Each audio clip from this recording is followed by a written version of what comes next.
안녕하세요. 김종일 목사입니다. 오늘은 기독교 교리 중에서 가장 핵심이라고 할 수 있는 믿음으로 의롭다함을 얻는다. 이신칭이라고 말하죠. 이 이신칭의 교리에 대해서 생각해 보겠습니다. 이 이신칭의 교리는 아직도 여러 가지 논쟁이 있긴 합니다만은 이 교리를 제대로 이해해야 우리가 구원에 참여할 수가 있습니다. 그래서 오늘은 이 의롭다함에 대해서 살펴보겠습니다.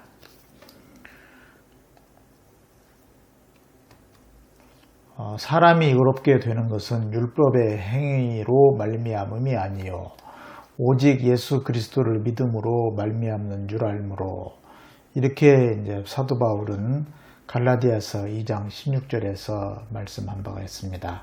그러니까 율법의 행위가 아니고 그리스도를 믿음으로 의롭게 된다, 이렇게 말씀하고 있는 것이죠. 그러면 이제 의롭다함, 칭이라고 보통 말하는데요. 의롭다함이라는 것은 무엇이냐면은 의롭지 않은 사람을 그 믿음을 보시고 의롭다고 여겨주는 것. 그러니까 원래는 의롭지 않은 것이죠. 그런데 믿음을 보시고 의롭다고 여겨주는 것이 이제 칭이라고 말할 수 있습니다. 그러면 이제 의롭다함이 왜 필요하냐? 그것은 하나님이 의로우신 분입니다. 근데 이 의로우신 분하고 관계를 제대로 이루려면은, 바른 관계를 위해서는 사람이 의롭다함을 얻어야 됩니다. 의롭다 여김을 받아야 되는 것이죠. 하나님과의 바른 관계를 위해서 의롭다 여김을 받아야 하는 것입니다. 그러면 이제 의롭다함을 받으면은 사람이 의로워지나요? 처음부터 완전히 우리가 믿음을 가진다고 해서 의로워지는 것은 아닙니다. 이것은 의로워지는 삶을 시작하는 것이죠. 그래서 마지막에 우리가 이제 죽을 때 혹은 종말의 때에 완성된다, 이렇게 생각하시면 좋겠습니다. 그리고 사람은 스스로 의로워질 수가 없습니다. 사람은 근본적으로 이 죄성을 가지고 있기 때문에 수양이나 훈련을 통해서는 겉으로는 가능한 것 같습니다. 그러나 내면적으로, 그러니까 존재론적으로는 의로워질 수가 없는 것이죠. 그래서 바울은 이렇게 말한 바가 있습니다. 오라, 나는 곤고한 사람이다. 누가 나를 사망의 몸에서 건져낼 수 있단 말인가.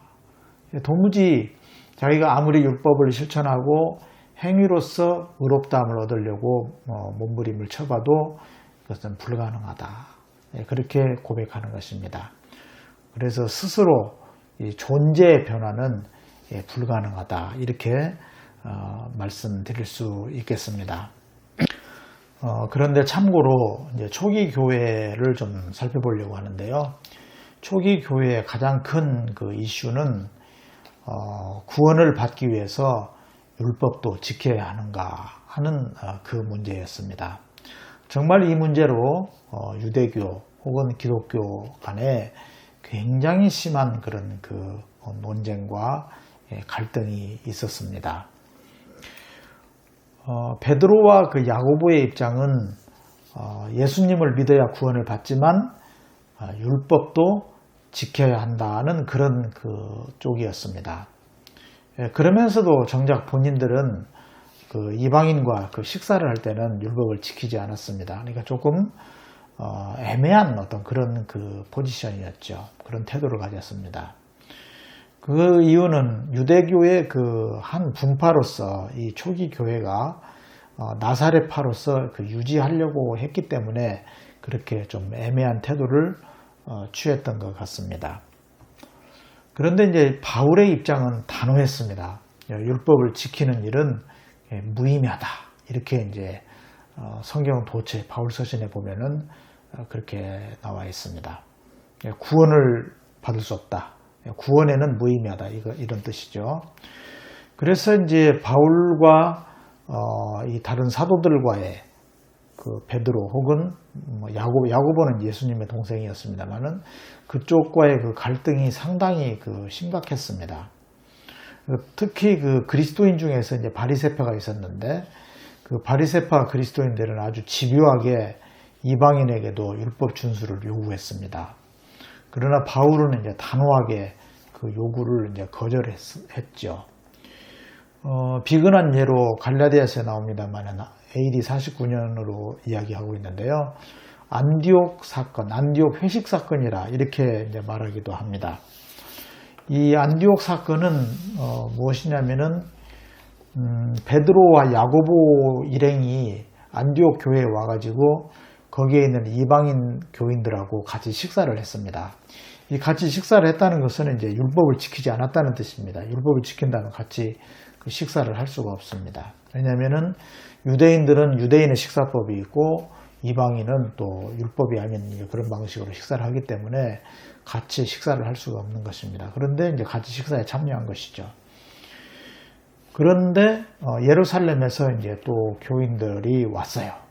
이 사람들은 율법을 철저히 준수하자고 주장하는 사람들이었어요. 그런 사람들이 오니까 이 베드로와 바나바가 그 자리를 피해버렸습니다. 원래 본인이 소신이 분명하면 이방인들과 율법을 지키지 않아도 되니까 이렇게 식사를 하는 것이다 이렇게 말을 하면 되는데 그렇게 하지 않고 눈치를 살피면서 피해버린 것이죠. 이것이 바울 사도에게는 굉장히 못마땅하게 그렇게 생각이 되었습니다. 그래서 바울 사도는 베드로를 면책했다, 꾸짖었다 이런 그 이야기를 갈라디아서에서 회고하고 있습니다. 그만큼 바울 사도는 이 구원을 받기 위해서는 이방인이 율법을 지킬 필요도 없을 뿐 아니라 유대인조차도 율법을 지키지 않아도 된다 하는 것을 분명하게 이야기했습니다. 왜냐하면 구원은 예수님을 믿음으로 되는 것이지 율법을 행함으로써 되는 것이 아니기 때문이었습니다. 또한 바울은 그렇게 그 강경하게 이렇게 베드로를 면책하고 한 그런 그 이면에는 한 두 가지가 있을 거라고 추측을 해볼 수 있습니다. 하나는 이 바울이 이제 어떤 깊은 체험, 깨달음을 갖게 됐는데, 하나는 과거에 이제 본인이 그 바리새인의 삶을 살았지 않습니까? 그 삶이 이제 실패한 것입니다. 그래서 앞서도 소개해드렸습니다만 바울이 깊은 고뇌에 빠지고 한계에 부딪혔습니다. 내 지체 속에서 한 다른 법이 내 마음의 법과 싸워 내 지체 속에 있는 주의 법으로 나를 사로잡는 것을 보는도다. 오라 나는 공고한 사람이로다. 이 사망의 몸에서 누가 나를 건져내랴. 율법을 행하려고 했지만 그것이 되지 않는 진정한 자유를 얻지 못하는 그런 고뇌를 말하고 있습니다. 또한 바울 사도는 예수님의 그 부활을 체험한 후에 하나님의 말씀을 더 깊이 깨달았습니다. 그러니까 구약 성경에서 믿음으로 의롭다함을 얻는다는 사실을 바울 사도는 분명히 깨달았습니다. 그래서 아브라함의 경우를 말하고 있지 않습니까? 아브라함이 하나님의 약속을 믿음으로써 의롭다 여기심을 받은 것이지 어떤 행위, 율법을 지키는 것으로 행위로서 의롭다함을 얻은 것이 아니다. 이렇게 이야기를 하고 있습니다. 또한 바울은 율법이 있기 전에 아브라함 시대 때 율법이 없었지 않습니까? 율법은 모세 시대 때 있었다고 보기 때문에 율법이 있기 전에 이미 믿음으로 의롭다함을 입는 그러한 진리가 있었다 하는 것을 분명히 말하고 있습니다. 그러면 이제 우리가 이런 질문을 해볼 수 있어요. 앞에서도 잠깐 말씀을 드렸는데 우리가 믿음으로 이제 의롭다함을 얻으면은 사람이 그렇게 변화가 되느냐, 사람 자체가 변화가 되느냐 이런 그 이야기죠. 인간은 스스로 의로워질 수가 없습니다. 다만 의롭다고 인정을 받는 것 뿐입니다. 그렇기 때문에 어떤 제자 훈련을 하고 뭔가 특별한 어떤 행위를 한다고 해서 사람이 이렇게 변화되는 것이 아닙니다. 또한 그 율법을 행함으로 구원을 받지 못하는 이유는 이 율법을 행한다고 해서 그 사람의 존재가 변하지 않기 때문입니다. 정말 존재 변화가 핵심인 것이죠. 행위, 공로 이런 것으로는 사람은 자유를 얻을 수가 없습니다. 예를 들어서 신경성 식욕 부진증 환자가 있는데요. 심한 경우에는 전혀 음식을 먹지 못합니다. 그러면 이제 이 환자에게 음식을 먹으라 그래서 자꾸 억지로 음식을 먹게 해봤자 음식을 먹지 못합니다. 도무지 음식을 받아들이지 못하기 때문에 결국 이 병으로 죽는 경우가 많이 있습니다. 그 정도로 이제 밥을 먹지 못합니다. 이 환자는 병이 치료가 되어서 음식의 맛을 아는, 음식을 먹고 싶어하는 이러한 상태로 회복이 되어야만 음식을 먹고 건강을 찾을 수가 있습니다. 그런데 이 환자한테 자꾸 먹으라고만 해가지고서는 되지 않는 것이죠. 마찬가지로 존재의 변화가 있어야 됩니다. 그것이 핵심입니다. 그래야만 자유를 얻을 수 있습니다. 뭘 해야지, 안식일을 지켜야지, 어떤 율법을 지켜야지, 착하게 살아야지, 뭘 해야지 하는 이런 방식으로서는 오히려 지켜야 할 것만 많아지고 우리의 마음에는 진정한 평안과 자유가 없는 것입니다. 그러면 이제 존재의 변화는 이제 어떻게 일어나는 것인가? 이 존재의 변화는 고린도후서 5장 17절에 보면은 그런즉 누구든지 그리스도 안에 있으면 새로운 피조물이라 이전 것은 지나갔으니 보라 새 것이 되었도다 이렇게 말씀하고 있는데요. 그리스도 안에 있을 때만 우리가 변화될 수 있습니다. 그리스도 안에서라야 존재론적인 관계가 형성이 되고 존재의 변화가 이루어지는 것입니다. 그래서 하나님과의 관계에 집중할 때만 우리가 의롭다함을 인정받을 수 있습니다. 하나님과의 관계에 집중하는 것이 중요합니다. 그래서 믿음이라고 하는 것은 우리를 그리스도 안으로 들어가게 하는 것입니다. 그리스도 안에 있어야 우리가 새로운 존재가 되는 것 아닙니까? 단순한 교리, 정보를 인정하는 것이 아니라 전인격적인 신앙 고백을 말합니다.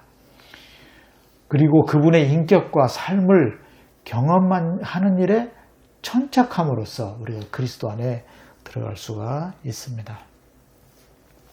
그래서 믿음으로 우리가 그리스도 안에 들어가서 하나님의 통치가 우리를 관통하면 우리는 이제 그저 따라가는 것 뿐입니다. 우리의 어떤 의지나 노력으로 행함으로 가능한 것이 아닙니다. 그런데 흔히 이제 이런 오해가 있습니다. 칭의가 이루어지고 나면 그 다음 순서로 성화가 시작되느냐. 이렇게 보통 많이들 이야기하는데요. 이것은 좀 오해라고 볼 수 있습니다.